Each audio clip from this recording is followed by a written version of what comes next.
irmãos, diz a palavra do Senhor: e chegando Jesus às partes de Cesareia de Filipe, interrogou os seus discípulos, dizendo: quem diz os homens ser o Filho do Homem? E eles disseram: uns João Batista, outros Elias, e outros Jeremias, ou um dos profetas. Disse-lhes ele: e vós, quem dizeis que eu sou? E Simão Pedro, respondendo, disse: tu és o Cristo, o Filho do Deus vivo. Jesus respondendo, disse-lhes: bem-aventurado és tu, Simão Barjonas, porque não foi a carne e o sangue quem tu revelou, mas meu Pai que está no céu. Pois também eu te digo que tu és Pedro, e sobre esta pedra edificarei minha igreja, e as portas do inferno não prevalecerão contra ela. Isso em Mateus capítulo 16, 13 a 18. Agora nós encontramos em 1 Coríntios 3, 10 a 11, dizendo: segundo a graça de Deus que me foi dada, pus eu, como sábio arquiteto, o fundamento, e outro edifica sobre ele. Mas veja cada um como edifica sobre ele, porque ninguém pode pôr outro fundamento além do que já está posto, Cristo Jesus, o nosso Senhor. É essa a palavra de Deus. Porque ninguém pode pôr outro fundamento além do que está posto, o qual é Jesus Cristo. 1 Coríntios 3,11. Aqui nós encontramos a igreja que permanece de pé, os mais fortes vendavais, porque vive a dimensão histórica, na firme certeza de que Cristo é o fundamento. Em um mundo que nós vivemos, a situação caótica, pessoas se matando, guerra, briga, confusão, para todo lado. Mas tem aqueles que vivem desfrutando da bênção de Deus, que vivem na graça do Senhor, orando, jejuando, buscando em Deus a alimentação adequada para a sua vida espiritual. A linguagem figurativa da Bíblia retrata a igreja como uma obra de edificação. Este rico simbolismo, meus irmãos, aponta para a necessidade de um fundamento sem o qual nenhuma construção é capaz de ser erguida em condições de manter-se de pé ou suportar as ações do tempo em suas estruturas. Somente a igreja. Porque a igreja é fundada, a igreja foi criada, a igreja do Senhor foi inaugurada por Jesus Cristo, o nosso Senhor.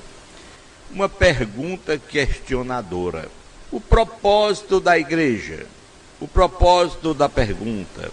Como núcleo da igreja incipiente, os discípulos foram preparados por Cristo para serem as colunas de sustentação apostólica do cristianismo bíblico. Digo bíblico para os dias de hoje. Então, eles teriam a responsabilidade ímpar de iniciar a construção deste grande edifício, porque a igreja do Senhor, aleluia, chegara, portanto, o momento supremo em que se descortinaria para a história este projeto concebido na mente de Deus, com este propósito, aleluia. O mestre iniciaria uma reflexão e lhes fez ou faz a pergunta questionadora: quem dizem os homens ser o Filho do Homem? Então, à primeira vista, numa leitura menos teológica, tem-se a impressão de que o Senhor está em processo de autoafirmação, buscando por isso o reconhecimento da opinião pública. No entanto, à medida em que se aprofunda o diálogo, verifica-se que foi apenas o ponto de partida para chegar ao cerne da questão, o fundamento da igreja nascente. A reação da opinião pública. A pergunta anseia muito aos discípulos a oportunidade de mostrar o que pensava a opinião pública. Aqui há uma descoberta interessante, que serve de lição para o dia a dia. As percepções sobre a vida variam de pessoas para pessoas e podem ser classificadas em níveis distintos. São fatores diversos, internos e externos, que determinam sua variação. Glória a Deus. A variação apresentada pelos discípulos reflete essa realidade. Não obstante a certeza da mensagem pregada pelo Senhor, o máximo que as respostas indicam é uma percepção equivocada que situa Cristo no nível dos profetas do Antigo Testamento. Por isso que ele disse: quem diz os homens ser o Filho do Homem? Ali nós sabemos a resposta. Simão Pedro disse: tu és o Cristo, o Filho de Deus. Aleluia. A percepção dos discípulos acerca de Cristo. É improvável que os discípulos ainda nutrissem dúvidas sobre o caráter messiânico ao advento de Cristo.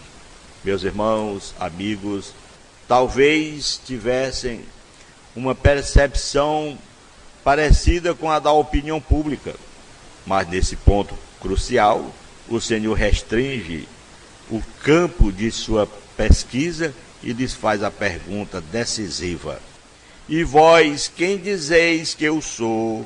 A resposta dependeria das pessoas seguintes.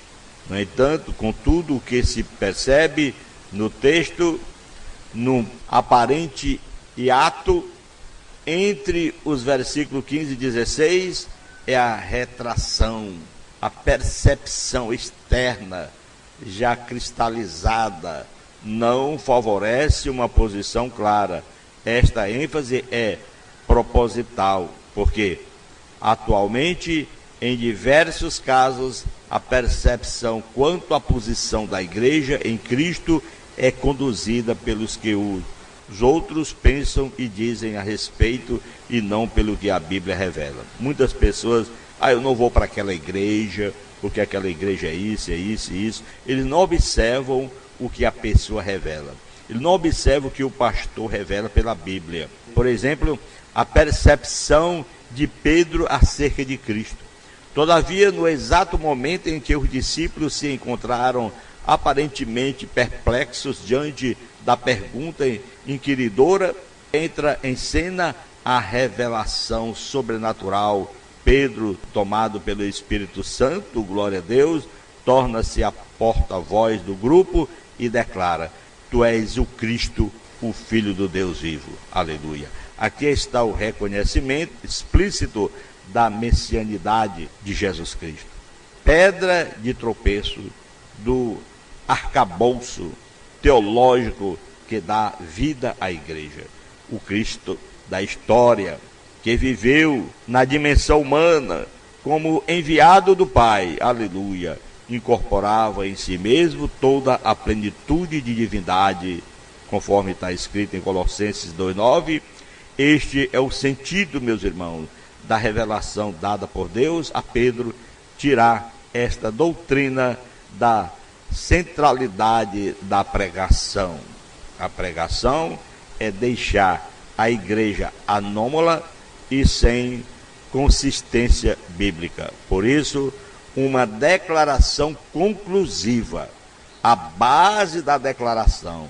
Chegou-se agora ao ponto de tensão sobre quem é fundamentado a igreja inicialmente. O Senhor esclarece a origem da revelação. Não foi fruto da percepção humana equivocada, carne e sangue, mas resultado da ação direta de Deus mediante o Espírito Santo no coração de Pedro, naquele momento, quando ele disse: tu és o Cristo, o Filho do Deus vivo. Em segundo lugar, meus irmãos, através de um recurso estilístico da palavra de Deus, de forma preciosa, que o fundamento da igreja está na confissão do apóstolo: tu és o Cristo, o Filho de Deus. Então Cristo cita duas palavras na mesma raiz, mas com significados diferentes que expressam a dimensão exata da revelação. A primeira, Petros, o nome do discípulo, significa um fundamento de pedra. Aleluia. A segunda, Petra, traduz-se como rocha. Está claro que o Senhor, no mesmo tempo em que reconheceu a sensibilidade espiritual de Pedro como um fragmento de pedra, deixou também estabelecido que a igreja seria edificada sobre aquela pedra, Cristo, o Filho de Deus vivo. Então, o alcance da revelação. O Senhor foi mais além ao declarar a completa vitória da igreja sobre as portas do inferno, que diz tão afirmativa. Ele fala de uma forma que a gente entende muito bem, que vela e a plena autoridade de Cristo para cumprir cabalmente o plano divino concernente o mundo segundo a palavra de Deus. Por outro lado, fosse Pedro o fundamento ou qualquer outro dos discípulos, a igreja não teria resistido aos fortes vendavais que suportaram sobre ela ao longo da história e nem suportaria os ventos que hoje tentam desviá-las da presença de Deus, da rota sagrada. Por isso nós estamos aqui a falar essas verdades, um fundamento inamovível que não pode ser retirado. Um fundamento que nós observamos refutando a dogma romanista. Nós sabemos que uma regra áurea de interpretação bíblica determina que não se pode interpretar o texto isoladamente sem levar em consideração o contexto. Portanto, considera-se como doutrina aquela que desfruta respaldo em nota à Bíblia, em toda a leitura bíblica. Não é o caso do dogma romanista, que situa Pedro como fundamento da igreja. É o que a gente vê muitas pessoas. É Pedro, é o dono da igreja. Vai chover, ele vai abrir a janela do céu, ele vai abrir as torneiras. É uma coisa que não tem nada a ver com o fundamento histórico verdadeiro da Bíblia. O que nos mostra o fundamento é Cristo. Ele é o fundamento, ele é aquele que trouxe para cada um de nós a certeza dessa bênção do Senhor.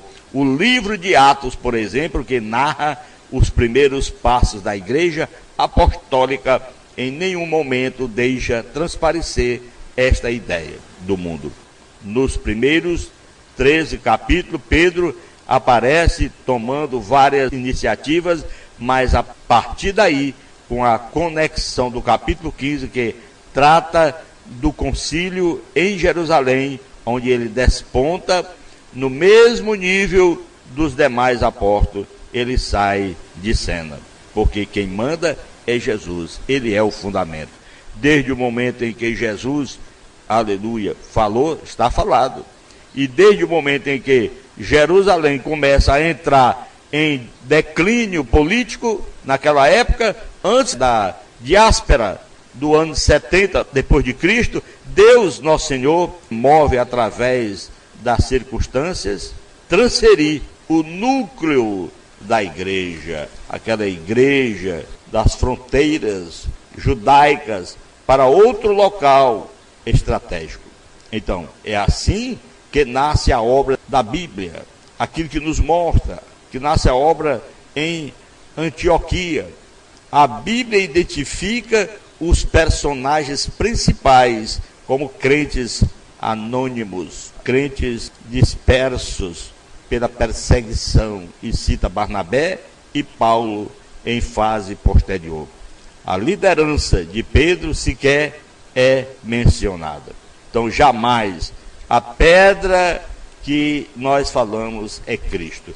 Nós temos a conclusão, para nossa melhor compreensão, ter a Cristo como fundamento é a razão pela qual a igreja subsiste, e todos os ataques do inimigo está sempre de pé a igreja do Senhor, desde o período apostólico até os dias atuais. É também a garantia de que ela continuará triunfando contra todas as forças diabólicas que ajustam suas estratégias malignas às circunstâncias de hoje para tentar desviá-la do propósito de Deus. Mas nada poderá jamais detê-la, nada poderá derrubá-la, nada poderá desviá-la de forma alguma. É a igreja do Senhor, a qual ele comprou com o seu precioso sangue, para que todo aquele que crê, todo aquele que seguir os passos de Jesus, andando conforme é ensinado na igreja, no templo, principalmente nos templos, aqueles que seguem a Cristo, esses se sirvam a Deus de coração. Querido Deus e Pai que está no céu, em o nome de Jesus Cristo, nós te agradecemos, Senhor, por mais uma oportunidade que tivemos aqui de falar a tua palavra, o fundamento da tua igreja, que é o Senhor, não é Pedro, não é um outro. Então, meu Pai, obrigado por tudo, toma-nos em tuas mãos, dirige os nossos passos, abençoa todos que estão orando conosco, em o nome de Jesus te peço, em o nome de Jesus, Pai querido, eu te agradeço, desde agora e para todo sempre. Você que ora conosco, diga amém.